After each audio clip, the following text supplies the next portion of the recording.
Is karma the same as destiny? Is there anything else? What about the pattern of life? Oh no. Additional headache. How can we not make matters worse? Someone states, "I do not believe in karma." And almost immediately after, he talks about the lessons of life you have to learn.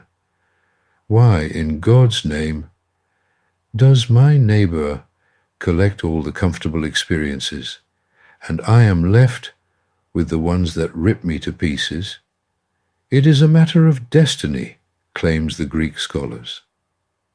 Let's start with the dictionary, not the common one, but that of the epitome of the great dictionary of the ancient Greek language of the H.G. Liddell and R. Scott. That one states, destiny, ancient Greek, destined, what is already presumed by fate to happen. Expressions. You cannot escape from your destiny. And next to that, fate, past tense of a verb that in Greek means, I get my share. The moirae, fates, are spinning the thread of destiny. Well, with such dictionary quotas, we ended up not only writing, but also speaking in Greeklish. Karma, quickly said, easily understood. But karma presupposes that you carry something from before, from a previous life. Have you done something stupid back then? You will pay for it now.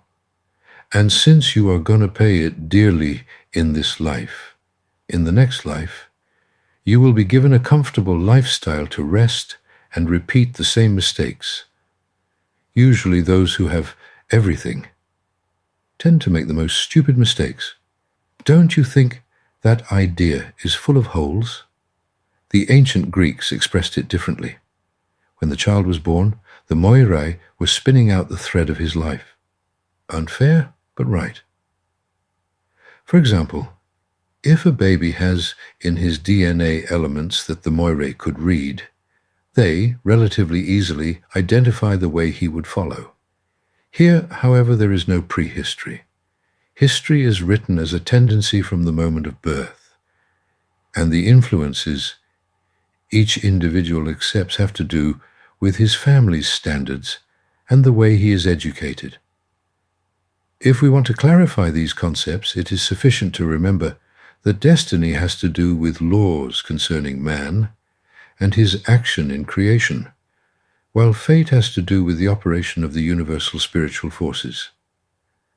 There is also the so-called divine providence, concerning the operation of divine forces, but we better leave that one out.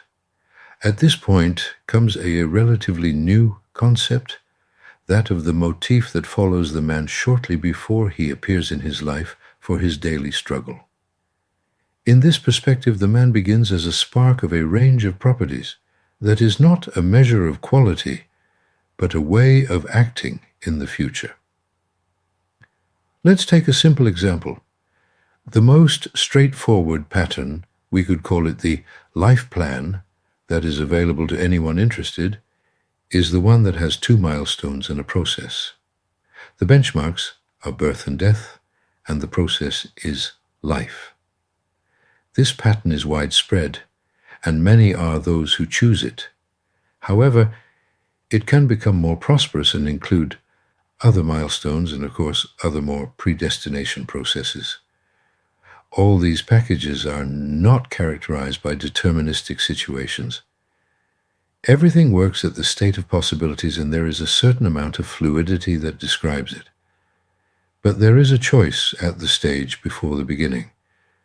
The divine cell that decided to come down or was forced to incarnate comes from an area of creation with its peculiarities.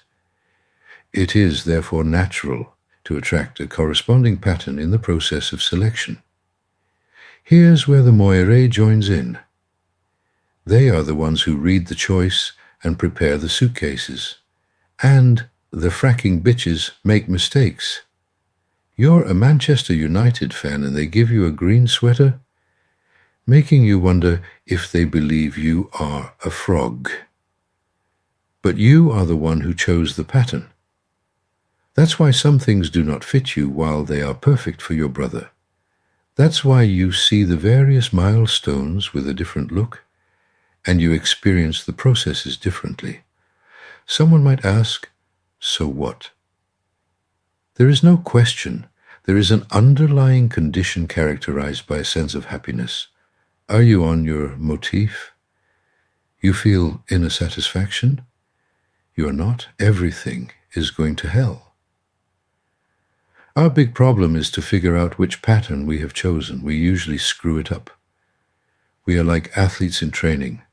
They are exercising hard to become, for example, good skiers. And when the time comes, they take the bag with their equipment and climb up the mountain. Then, after enjoying the scenery for a while, they open the bag to wear the gloves, the suit, and the ski boots. And the suitcase has inside swimsuits and flippers. Can you imagine sliding down the slopes wearing fins? What we need to do, therefore, is to look at our suitcase from the very beginning. And if we do not know how, we better learn. The process of this knowledge is self-awareness to know oneself, but not with an approach determined by external factors. No. The real elements of our personality are the ones that will lead us in the right decisions, and not the fake or additional ones that so many others have loaded on us. The suitcase will reveal to us a lot of details from the pattern we chose, and if we are not in the unfortunate group that the 3 old bitches, in private, I speak very highly of them, made a deliberate frack up, the thread they are offering is corresponding to the earthly course of our motif. It has nothing to do with karma and past lives. It has nothing predetermined. In the finale, we chose this road, so boo bloody who?